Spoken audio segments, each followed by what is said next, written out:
ഇറാനെ ആക്രമിച്ച് മണിക്കൂറുകൾക്കകം ഇസ്രായേലിന് നേരെ കൗണ്ടർ അറ്റാക്കുമായി ഇറാൻ. ഇസ്രായേലിന് നേരെ നൂറുകണക്കിന് ഡ്രോണുകൾ അയച്ചാണ് ഇറാൻ തിരിച്ചടി തുടങ്ങിയത്.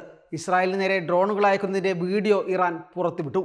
കൈപ്പേറിയതും വേദനാജനകവുമായ ഒരു വിധിക്കായി ഒരുങ്ങിയിരിക്കുക എന്ന് ഇസ്രായേൽ ആക്രമണത്തിന് പിന്നാലെ ഇറാൻ പരമോന്നത നേതാവ് ആയത്തുള്ള അലി ഖമേനി പറഞ്ഞതിന് തൊട്ടു പിന്നാലെയാണ് തിരിച്ചടി നടന്നതായുള്ള റിപ്പോർട്ടുകൾ വരുന്നത്.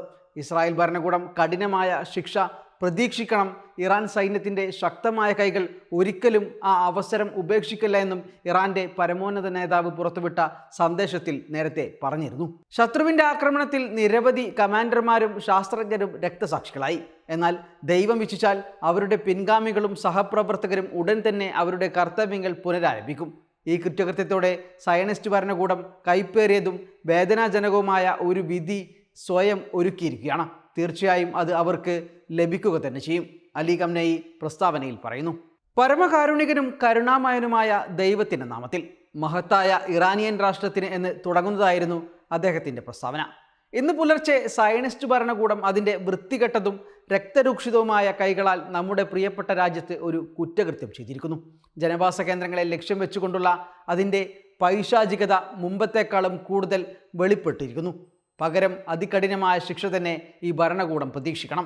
ദൈവം ഇച്ഛിച്ചാൽ ഇസ്ലാമിക് റിപ്പബ്ലിക്കിൻ്റെ സായുധ സേനയുടെ ശക്തമായ കൈ അതിനുള്ള അവസരം ഉപേക്ഷിക്കില്ല. ശത്രുക്കളുടെ ആക്രമണങ്ങളിൽ നിരവധി കമാൻഡർമാരും പണ്ഡിതന്മാരും രക്തസാക്ഷികളായി. അവരുടെ പിൻഗാമികളും സഹപ്രവർത്തകരും ഉടൻ തന്നെ അവരുടെ ഡ്യൂട്ടികളിലേക്ക് മടങ്ങും. ദൈവം ഇച്ഛിച്ചാൽ ഈ കുറ്റകൃത്യത്തോടെ സയനിസ്റ്റ് ഭരണകൂടം സ്വയം ഒരു കൈപ്പേറിയതും വേദനാജനകവുമായ ഒരു വിധി ഒരുക്കിയിരിക്കുകയാണ്. അനിവാര്യമായും അവർ അത് നേരിടേണ്ടിയും വരും, ഇറാൻ പരമോന്നത നേതാവിൻ്റെ പ്രസ്താവനയിൽ വിശദമാക്കുന്നു. ഇതിനു പിന്നാലെ ഇസ്രായേൽ ആക്രമണത്തിൽ കൊല്ലപ്പെട്ട മുഹമ്മദ് ബഗേരിയുടെ പിൻഗാമിയായി റിയർ അഡ്മിറൽ ഹബീബുള്ള സയാരിയെ സായുധ സേനയുടെ ആക്ടിംഗ് ചീഫ് ഓഫ് സ്റ്റാഫായി ആയത്തുള്ള അലി ഖമേനി നിയമിച്ചു. ഹുസൈൻ സലമിയുടെ പിൻഗാമിയായി മേജർ ജനറൽ അഹമ്മദ് വാഹിദിയെ IRGCയുടെ കമാൻഡറായും നിയമിച്ചിട്ടുണ്ട്. ഇമാം ഞങ്ങളോട് പ്രതികാരം ചെയ്യാൻ ഉത്തരവിട്ടു. ആക്രമികൾക്കെതിരെ കഠിനമായ ശിക്ഷ നടപ്പാക്കാൻ സായുധ സേനയ്ക്ക് ഉത്തരവ് ലഭിച്ചു. സ്ഥാനമേറ്റ ശേഷമുള്ള ആദ്യ സന്ദേശത്തിൽ സയ്യാരി പറയുന്നു. പിന്നീട് തിരിച്ചടിച്ച വിവരം സയ്യാരി തന്നെയാണ് സ്ഥിരീകരിച്ചത്. അതേസമയം ഇറാന്റെ സൈനിക ആണവ കേന്ദ്രങ്ങളെ ലക്ഷ്യമിട്ടായിരുന്നു ഇസ്രായേൽ വ്യോമാക്രമണം നടത്തിയത്. നേരത്തെ തന്നെ ഇറാനെ ഇസ്രായേൽ ആക്രമിക്കുമെന്ന് റിപ്പോർട്ടുകളുണ്ടായിരുന്നു. ആക്രമണത്തിൽ ഇറാന്റെ സൈനിക മേധാവി ഉൾപ്പെടെയുള്ളവർ കൊല്ലപ്പെട്ടു. ഇറാൻ സൈന്യമായ Islamic revolutionary guard corps commander in chief Hossein സലാമിയാണ് കൊല്ലപ്പെട്ടത്. സലാമിക്ക് പുറമെ ഇറാന്റെ സൈനിക മേധാവി മുഹമ്മദ് ബഗേരി, സൈന്യത്തിൻ്റെ ഉന്നത ഉദ്യോഗസ്ഥരിലെ മറ്റംഗങ്ങൾ, മുതിർന്ന ആണവ ശാസ്ത്രജ്ഞർ എന്നിവരും കൊല്ലപ്പെട്ടതായി റിപ്പോർട്ടുകൾ പറയുന്നു. ജനവാസ കേന്ദ്രങ്ങൾ ഉൾപ്പെടെയാണ് ഇസ്രായേൽ ആക്രമിച്ചത്.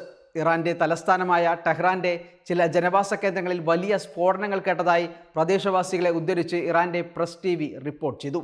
ജനവാസ കേന്ദ്രങ്ങളിലെ ബഹുനില കെട്ടിടങ്ങൾ ഉൾപ്പെടെ ആക്രമിക്കപ്പെട്ടതിനാൽ വൻതോതിൽ സാധാരണക്കാരും കൊല്ലപ്പെട്ടതായാണ് വിവരം. തെഹ്റാനിലെ നിരവധി സ്ത്രീകളും കുട്ടികളും കൊല്ലപ്പെട്ടതായി പ്രസ് TV റിപ്പോർട്ട് ചെയ്യുന്നുണ്ട്. US ഇറാൻ ആണവ ചർച്ച നടക്കാനിരിക്കെയാണ് ഇസ്രായേൽ ആക്രമണമുണ്ടായത്. ഞായറാഴ്ച ഒമാനിൽ വെച്ചാണ് അമേരിക്കയും ഇറാനും തമ്മിൽ ആണവ പദ്ധതിയെക്കുറിച്ചുള്ള ചർച്ചകൾ നടത്താനിരുന്നത്.